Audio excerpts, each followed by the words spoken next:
Welcome back to KS educational my dear friends, I am Supravin और आज 9 अक्टूबर के कुछ इंपॉर्टेंट करंट अफेयर्स हम लोग देखने वाले हैं। और इस करंट अफेयर्स में जो भी मैं आप लोगों के लिए सवाल लाता हूं, ये आपके हर एक कॉम्पिटिटिव एग्जाम लाइक आपका railway, banking, state police, UPSC, SSC या टीचर्स या कोई भी अदर कॉम्पिटिटिव एग्जाम के लिए ये बहुत इंपॉर्टेंट है।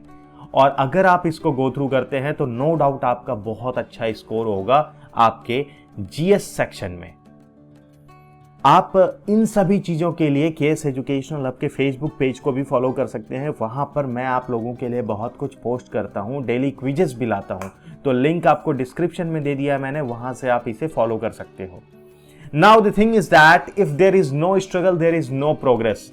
और यह बहुत सही बात है, अगर आप स्ट्रगल ही नहीं करोगे तो प्रोग्रेस कहां से होगा। तो स्ट्रगल कीजिए तभी आपका प्रोग्रेस होगा। फर्स्ट क्वेश्चन, भारत में वायुसेना की स्थापना के उपलक्ष्य पे भारत प्रति वर्ष किस दिन को वायुसेना दिवस मनाता है? किस दिन इंडियन एयरफोर्स डे मनाया जाता है, ये क्वेश्चन है। इंडियन एयरफोर्स डे कब होता है? 8 अक्टूबर। जब भी इंडियन एयरफोर्स की बात आती है तो आपके दिमाग में दो और सवाल होना चाहिए कि इंडियन आर्मी डे कब होता है, that is on the 5 January. Indian navy day कब होता है, दैट इज ऑन द 4 दिसंबर। अब जैसे अक्टूबर का मंथ आपके लिए आता है तो कुछ रिलेटेड सवाल जो कि दिन से होता है, जैसे राष्ट्रीय पेंशन प्रणाली दिवस 1 अक्टूबर, अंतर्राष्ट्रीय वृद्धजन दिवस 1 अक्टूबर, अंतर्राष्ट्रीय अहिंसा दिवस 2 अक्टूबर, और इसमें आप देखिए पर्यावास दिवस जो होता है 3 अक्टूबर, वर्ल्ड आर्किटेक्चर डे भी 3 अक्टूबर है, पशु दिवस 4 अक्टूबर, डॉल्फिन राष्ट्रीय डॉल्फिन दिवस 5 अक्टूबर, सेरेब्रल पाल्सी दिवस 6 अक्टूबर, मुस्कान दिवस 7 अक्टूबर, कपास दिवस 7, और अभी आपने देखा कि वायुसेना का स्थापना दिवस कब मनाते हैं, 8 अक्टूबर।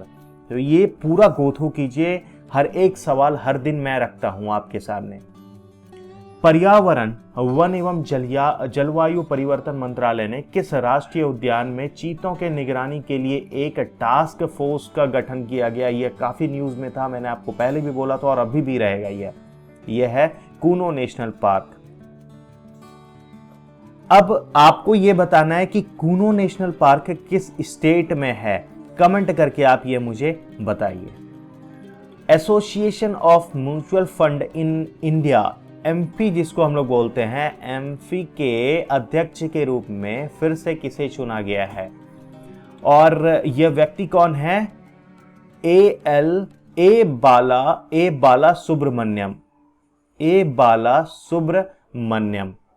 डैश की संसद ने एक नया कानून पारित किया है। किस जगह का संसद ने एक नया कानून पारित किया है जिसमें कहा गया है कि सभी नए स्मार्टफोन, टैबलेट और कैमरों में एक ही मानक चार्जर होगा, सबके लिए एक ही चार्जर होगा।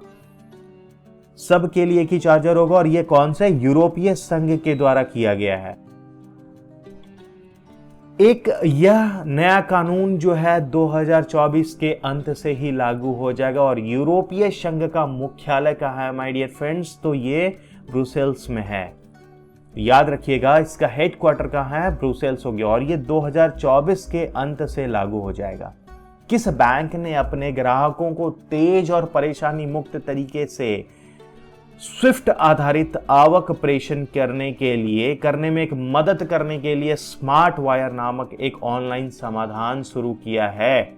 और यह बैंक कौन सा है, यह सवाल आपके लिए है।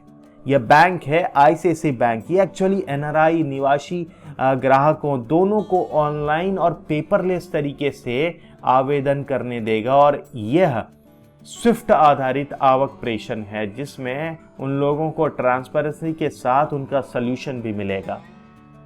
तो याद रखिएगा, यह बैंक कौन है? ICICI bank. केंद्र सरकार और भारतीय जीवन बीमा निगम एलआईसी ने अक्टूबर 2022 में किस बैंक में अपने 60.72% हिस्सेदारी बेचने का फैसला किया है? और यह बैंक है आईडीबीआई बैंक। इसके कुछ तथ्य हैं जो कि जान लीजिए। जैसे वर्तमान में आईडीबीआई बैंक में 94% करीबन जो हिस्सेदारी है वो सरकार और एलआईसी का है, जिसमें सरकार का हिस्सेदारी 45.48 है और एलआईसी का हिस्सेदारी है आपका 49.24। अब जो बात कहा गया है कि केंद्र इसमें 30.48% हिस्सेदारी बेच देगा और LIC जो है वो 30.24% हिस्सेदारी बेच देगा। नागरिक विमान महानिदेशालय, जिसको हम लोग DGCA भी बोलते हैं, कि से किस कंपनी को स्वदेशी रूप से डिजाइन के किए गए A200 ड्रोन के लिए भारत का पहला सूक्ष्म श्रेणी का ड्रोन प्रकार प्रमाणित हुआ है। और यह कौन है?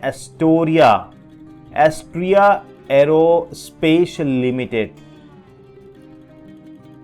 250 ग्राम से लेकर 2 किलोग्राम वजन वाले ड्रोन सूक्ष्म श्रेणी के ड्रोन के अंतर्गत आते हैं। आपसे यह पूछा जाएगा कि सूक्ष्म श्रेणी में कितने से कितने तक मतलब ग्राम से और किलोग्राम तक होता है, तो 250 ग्राम से लेकर 2 किलोग्राम। कौन अक्टूबर में 36वें राष्ट्रीय खेलों में योगासन में स्वर्ण जीतने वाला पहला एथलीट बन गया है? और यह पहला एथलीट कौन है? पूजा पटेल।